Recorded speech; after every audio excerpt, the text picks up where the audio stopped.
guys, and welcome to Fishing Squad. Well, just thought I'd put together a quick video, a couple of updates, and I'm just going to be making some hook snoods when I next go out fishing, which will hopefully be very, very soon. So, what's been happening over the last couple of weeks? Well, I haven't been fishing, obviously, been working really hard. Made a decision that I didn't want to be part of the tackle company, part of the T-Glow team. Nothing personal or anything like that. I just decided that basically, I just decided it wasn't for me. Met some friends and stuff, which is fantastic that I'll be keeping in touch with. Still using T-Glow products. I just decided that it just wasn't my thing. I just prefer to fish for myself. I think that's what I realised as time went on. I mean, I'm only with them for a couple of months, but you've got to try something. I've just decided that, like I say, it's not for me. I want to fish for myself. I'll still use their Sea-Glow stuff. I use all quality stuff. Their stuff's quality, and I'll still be mentioning them in my videos. No hard feelings and all that. You know, it sounds like when you say you're leaving something that you've got a problem. I ain't got a problem. I just want to fish for myself. I like using a variety of products. I've got a box here full of all sorts of brands, everything from Sea-Glow, Kyoki, Akios stuff, Mustad. You know, I like to use a variety of stuff. I think that's one thing. No one ever stopped me from using a variety of stuff. You know, that's just not the thing. I just like to use a mixture. Like today, I'm making some. Well, basically, we'll just leave that at that. There's no hard feelings or anything like that. That's just one thing I want to put out. Sometimes it can sound a bit funny, can't it, when you say leaving something. Not going on to anything better or anything like that. I'm just sticking it out as myself. I think having a YouTube channel and having to promote stuff, I found it a bit more challenging than I'd like, and it just took a bit of enjoyment out of the fishing from a personal level. And when it does that, you've got to do what's right for you, and what's right for me is just to carry on as I was. I tried it for a little bit. Possibly could have stuck it out a bit longer, maybe just to see. Sometimes you try something and it, you've got to give something probably a bit more time. But I just decided it wasn't for me. Like I say, there's no hard feelings. Some sound lads on the Sea-Glow team and all that, and met some good friends. I'll be keeping in touch with quite a few of them. Anyway,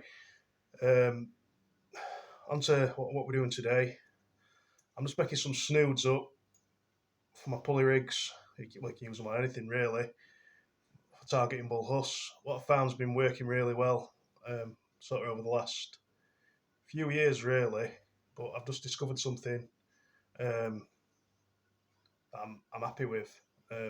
It's using the circle hook as a bottom hook on the pennel, and then using an 8-toe back hook from sort of like the same. This is a Kyoki 8-toe, but I've got some Kentaros, I've got some Tamers, but just using a bigger hook at the back and a smaller at the bottom. It seems to work really well with Bull Huss. When you hook them, you seem to end up like that. So you're reeling the fish in and that circle's trailing away from the fish. It just seems to work very well, like I say. So that's what we're making today. These are in £200. It can be quite heavy going that at £200, it may seem, but we're getting towards warmer weather now. The mackerel should start showing soon. You probably, if you persevere, if the water clarity clears up around the end of the Limb Peninsula where I go fishing, you'd probably stand a chance of catching them earlier on in the year. But I think we'll get some early, like we did last year. I got them on the 14th of May. I think there's a chance of getting them earlier this year. So yeah, so we're using £200 just in case something a bit bigger comes along. I've got a spool of it's the Rovex £200. It's 10 times stronger. So I've cut that off at 2 inches over 2 foot at 26 inches just to allow for knots. I've tied it on with a 4-turn half blood knot, a circle hook. That's a 5/0 circle. This particular one's I don't know what make they are. Lip grip circle hooks. I think you can get them online quite a bit from various suppliers. These are from Fishing Tackle Direct, Fishing Tackle UK Direct. Sorry, it's Fishing Tackle Direct UK. Yeah, they're a 5/0 circle. I've used them as for dongles for rays. They've been really good. Um, like this is one off an old rig. Catching rays on them with a £100 mono dongle that's crimped on there, just for an example.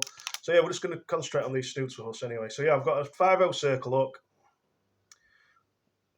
tied on with an half blood knot, and we've got a bead, an 8 Okioki J hook, wide mouth specimen that is, and then we've got a sea glow silicon attractor, 8mm, one of them.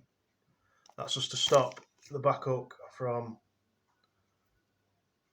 sliding back up the snood when you've baited up, because I don't wrap the back hook round the line like that or whatever. You usually wrap it around 2 or 3 times, don't you? I like to just nick my hooks in the bait.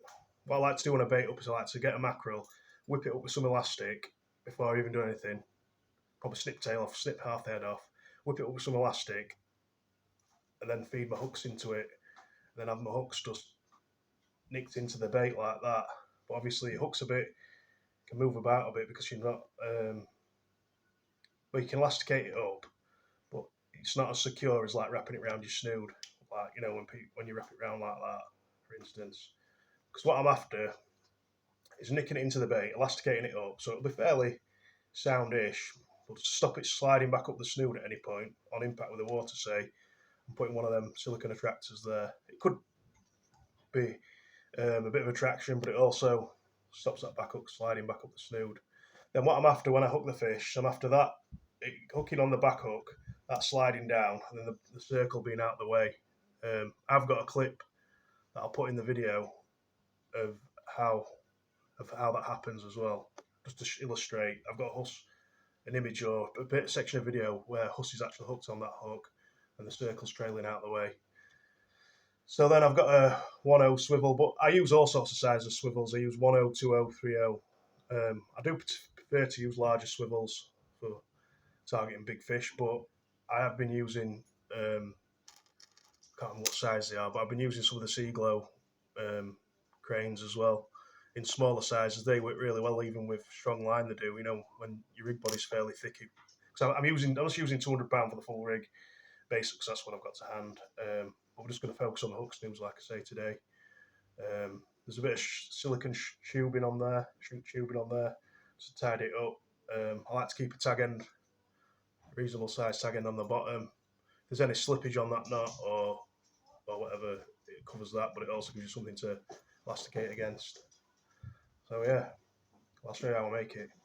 Right, so first thing, when you're making these snoods, really, you want to get your components sorted, what you're going to be using. So I've got, first job I like to do is I like to get my 8/0 hooks sorted, what I'm going to be using. So I'm going to be making about 10 snoods. But what I like to do with my 8/0s is I like to curve that eye down. And I'll show you why I do that. Because I believe that having that eye curved down to form the pen on the hook, it enables the hook up on the back hook to be significantly more potent. And I'll show you what I mean. So it aids two things. One, it aids hooking on the back hook, but also when you get the fish on it hooks up on the back hook. The angle of that turned down eye or turned out eye, it makes sure when it's pressed against that bead that you're trailing up your bottom hook flicks out the way. So you should only realistically hook the fish on one hook, and that'll be safely out of the way, that bottom hook. Why do we use a circle on the bottom hook? Well, on snaggy ground, if you use 2 J hooks, you tend to snag up even more. It doubles your chance of snagging up when you use 2 J hooks on snaggy ground. But I like to use rather than using a dongle rig, I like to use a second hook on the bottom to form the pennel. So we're not using, you could use a single circle with a dongle, but Huss are funny and finicky about how they pick baits up, so it would reduce your chance of hooking up. But with a circle hook on the bottom, you've still got a good a good chance of hooking the Huss, but also you've got less chance of snagging than what you would have if you used 2Js. So you think that's your bait on the seabed, say it's all fixed in place like this. When it's moving about in the tide, the circle hook, because it's curled right in, it's the hooking potential or snagging potential is less. So you're probably at 65% hooking potential overall than what you would be if you used 2J hooks, but you're also at 65%. Sorry, you're 35% less likely to snag up, I believe, using that. So that's why I use a circle on the bottom. And the other thing is it just works really well. So it works well having a smaller hook at the bottom and a bigger hook at the back. It really means you're going to hook on the back hook all the time, or as often, more often than what you would with just normal pennel. I think it's also got what I've noticed as well. It's also got something to do with the length of the shank on the circle hooks, as to why you hook on the back hook a lot, and because the length of the shank is relatively small on this. You see, in relation to like a J hook, obviously it's probably not a very good hook to hold it up against. But if we hold it up against a 5.0 J hook, the shank's longer on them. And I think if you're using a long shank hook on the bottom as well, you're more likely to hook on both rather than the back hook, which will mean that you're going to have a lot of work on getting the hooks out of something like a Bull Huss or a conger. So yeah, that's a bit of science behind what I've noticed. So let's get on and make one. Right, you'll have to bear with me. We're in the kitchen, obviously. So this is my Rovex 10 times stronger. Really good stuff. Very highly abrasive resistance. Really good. Does exactly what it says on the spool. Not all lines do that. This one definitely does. So I just pull the length of the line off. I'm after a 2-foot snood. Let's bring it across a bit. I'm going to go for 26 inches because what I've noticed is half blood knots take approximately an inch to make. Inch line to create the knot. So just snip that off with sharp scissors. But I put an angle on the line when I cut it off. I'll show you why. So keep that end at this end. Well, if you could have angles on both ends, really, it'd be good. But yeah, just put an angle on it when you cut it, and I'll show you why in a sec. Move the coffee spoons out of the way now. So yeah, that end where I said cut an angle on it when you cut it off. Put to this side and tie your hooks on the other end, basically. So you want to get a circle hook. This is a 5.0 circle hook.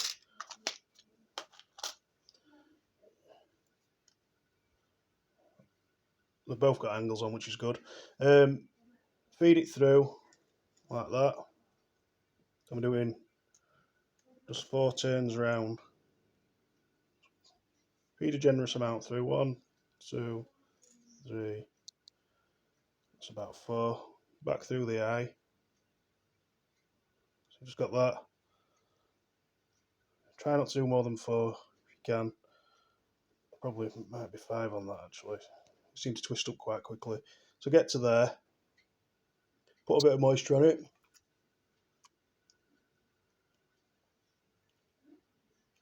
Pull it through a little bit. Try and pull it through with the tag end. I had to use my teeth there, but you can use pliers.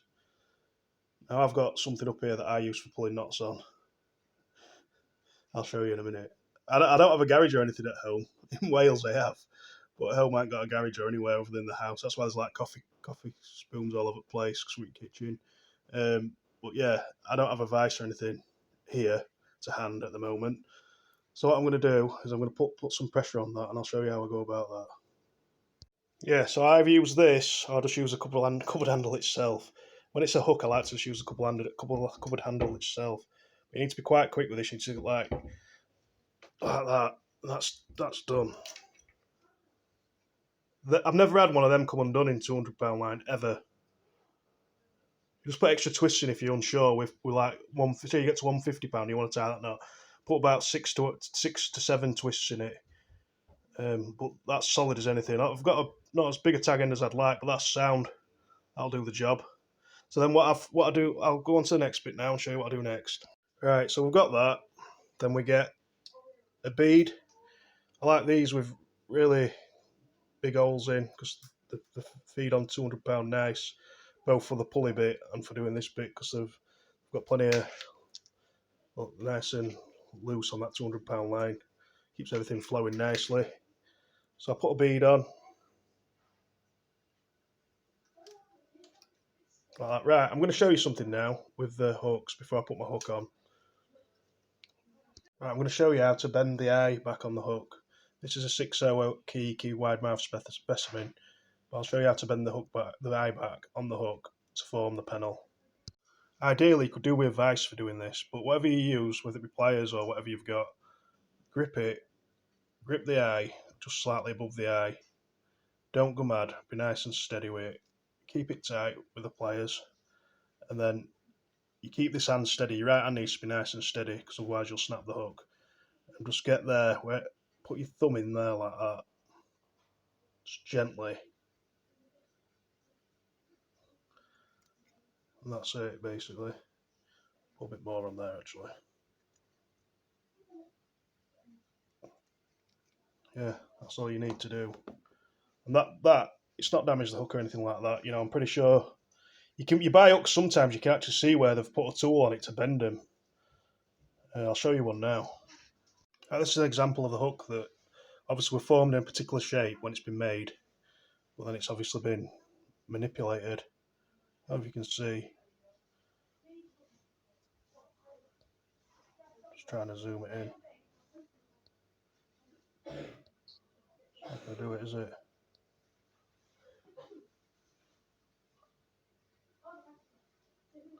Basically on here there's some marks where it's been manipulated in a tool.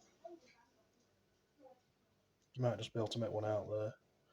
Yeah, but that's an example that don't worry about manipulating hooks into shape like that. It's perfectly fine. If they're thicker gauge, you might want to heat them up with a blowtorch, but with these, they're totally fine. I've caught loads of fish, never had one snap. So yeah, we'll carry on with making this anyway. So right, so we've got our hook snood that we've just tied that knot on the bottom, like so. So we're going to feed on. This is an 8/0 Kentaro that I've bent the eye down, turned the eye out on. Feed that on like that. That's obviously forming now your pennel rig on your snood. So why we needed to cut that off at a nice angle is because you get a nice sharp. It's got a bit of an edge on it.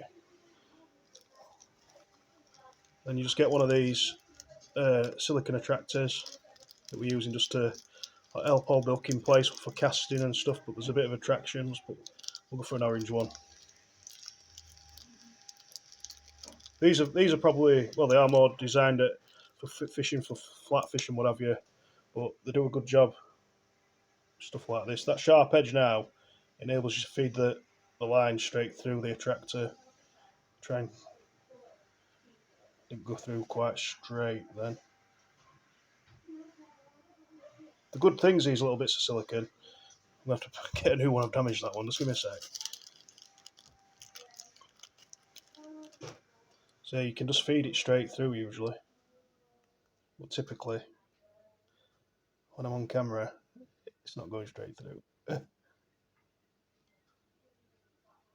that's better. Right. Once it's through like that, you can just feed that down.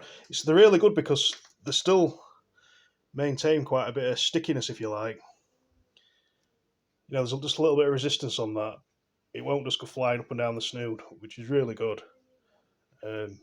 Yeah, so that's that bit. Now what I like to do is I like to get a bit of heat shrink, get the long nose pliers, feed it into there, open them up a little bit, open it up a little bit more. You've got to think you're using thick gauge mono, so you might just need a little bit, might just need a bit of manipulation on your shrink tubing depending on what gauge shrink tubing you use. And I get a swivel. I think these are 1/0 swivels, possibly. Yeah, I think they are. Just do the same knot as what we did for the hook snood. 1, 2, 3. I reckon three's alright. Well, by the time you come around, it is 4. Yeah, it is 4. You just want to be careful how many you do because it can be quite difficult to cinch down. It does take a bit of practice, to be honest. Let's pull that through with my teeth. Not good practice. Moisten it. Then I put it on my, just wait there. Put it on my Trident tackle arrow pulley clip like that. I wrap that around my hand a couple of times. And cinch it down.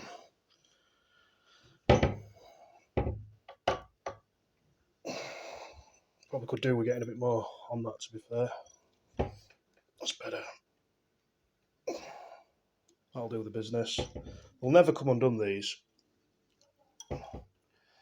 But you can see how hard it is to get it to proper cinch down with 200-pound line. I'm going to swing on that with pliers before I pull my shrink tube up. I just can't do it with camera mount on me as well as what I can do normally. That's the trouble. But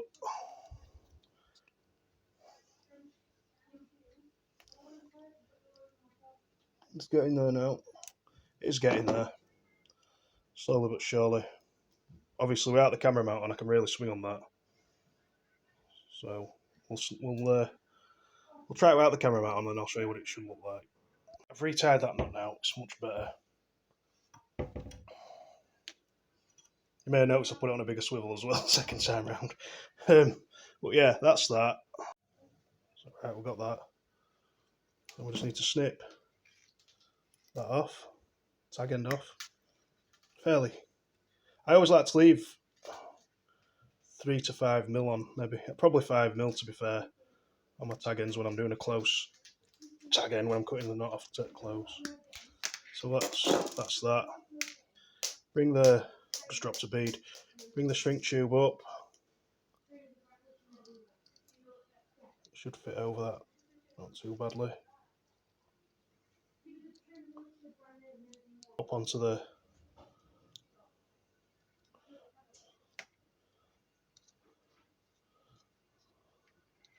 right there. I've got a bit of shrink tube. It's really hard having a camera mount on, guys. I'm just testing this camera mount out today.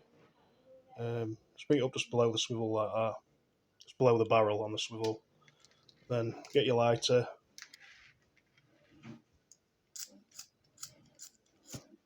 Nothing's working at the minute, is it? Gently heat that.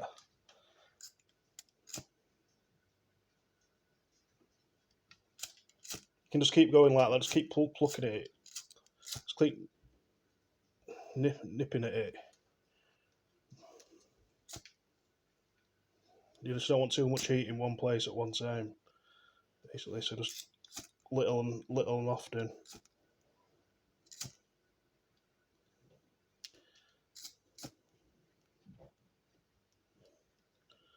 So yeah, it's a hook snood. I'll show you it. Yeah, so that's it then. Approximately 2 foot hook snood. Circle hook on the bottom. Bead. 8/0 specimen hook, or whatever hook you want to use. Silicon attractor. Shrink tube in. Swivel. Nice, simple, but effective. I will put a snippet in, if I haven't already, of how well it works with the Bull Huss. That's what we're going to be targeting when we get back to Wales. So let's have a go. Other than that, I just thought I'd show you that, thinking behind it and all that. And hopefully next time you see this on my channel, there'll be a fish on the end of it. It's a nice one. Alright, other than that, guys, keep safe, tight lines, have a good one. I'll see you very soon.